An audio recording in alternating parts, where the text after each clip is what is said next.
What if I told you even the greatest artists had off days? Yep, the same geniuses who painted masterpieces like Starry Night and Guernica occasionally produced works that make you think, wait, what? Today we're diving into a surprising side of art history, when world-famous painters like Picasso, Matisse, and Van Gogh produced some truly bad artwork. Yes, even they weren't perfect. Let's explore these artistic oops moments. So grab your art critique glasses. This is gonna be fun. When we think of legendary artists, we often imagine them as perfect. But the truth is, even the best artists produce some strange and frankly, bad paintings. Today, we're gonna see a different side of these painters, one that shows they were human too. First up, Van Gogh's Young Man with Cornflower, 1890. First up, Vincent van Gogh. Known for his intense emotional depth and stunning use of color, Van Gogh gave us treasures like Starry Night. And then there's Young Man with Cornflower. Painted in 1890, this piece shows a boy who looks like he just wandered out of a Tim Burton film. With pointy features and eyes that seem just a tad too large for his face, the boy bites into a cornflower, as if that's the most natural thing in the world. It feels a bit off, doesn't it? Some art historians suggest that Van Gogh's mental state at the time might explain the awkwardness. After all, this was painted just months before his death. The painting's unsettling nature may be less about bad technique and more about the artist's struggle with himself. Maybe the boy isn't biting the flower awkwardly. Maybe we just don't get it. Number 2. Matisse's Portrait of Sarah Stein, 1916. Next, we have Henri Matisse, an artist who's practically best friends with vibrant colors and emotional intensity. But in 1916, he painted Portrait of Sarah Stein, and let's just say, the vibrancy didn't show up to this one. Stein's face is eerily lifeless, and the bright, playful tones we expect from Matisse are nowhere to be found. It's almost as if he started the portrait, got distracted by something shiny, and forgot to finish it. Some theorists argue that Matisse may have intentionally toned down his usual flair, aiming for a more subdued expression of Stein's character. But let's be real. Sometimes even the masters phone it in. Maybe he just wasn't feeling it that day.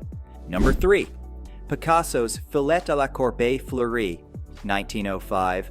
And now for Picasso. The man revolutionized the art world with cubism and surrealism.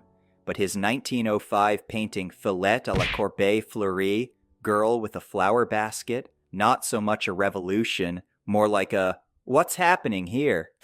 The young girl stands awkwardly holding a basket of flowers, but something about her looks off. Her feet, for instance, have been described as monkey-like, and they're not wrong. And her face? It's as if Picasso was in the middle of a practice sketch and forgot to stop. Theories suggest that this was Picasso's attempt at portraying the harsh realities of life during his Rose period, reflecting the rawness of street performers and lower-class individuals. But if this was his statement on realism, I'm not sure it landed. Despite all this, the painting sold for $115 million in 2018, proof that sometimes the name on the canvas matters more than what's on it. Number 4. Munch's Angry Dog, 1938-43. Finally, we have Edvard Munch. Known best for The Scream, Munch was no stranger to expressing inner turmoil on canvas, but his painting Angry Dog, 1938-1943? Well, if you thought The Scream was unsettling, meet this dog. Munch was apparently not a fan of his neighbor's dog, and it shows. The dog looks less like a pet and more like a beast from a nightmare. Wild eyes, a distorted body, and an overall demonic vibe. Munch wasn't going for realism here, clearly, but this one feels more like therapy on canvas than a portrait.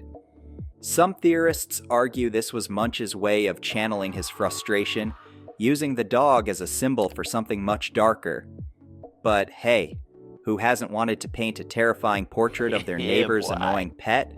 So, what's the takeaway from all of this? Even the greatest artists weren't immune to failure. But is it really failure or just another side of creativity?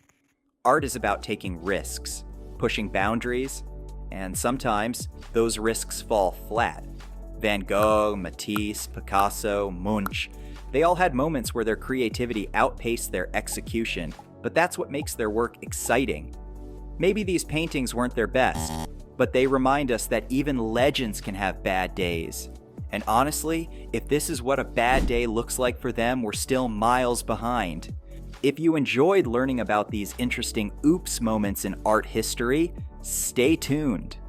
There are many more fascinating stories about famous paintings waiting to be uncovered. Make sure to subscribe and join us in the next episode as we explore more incredible tales from the world of art. We will see you next time.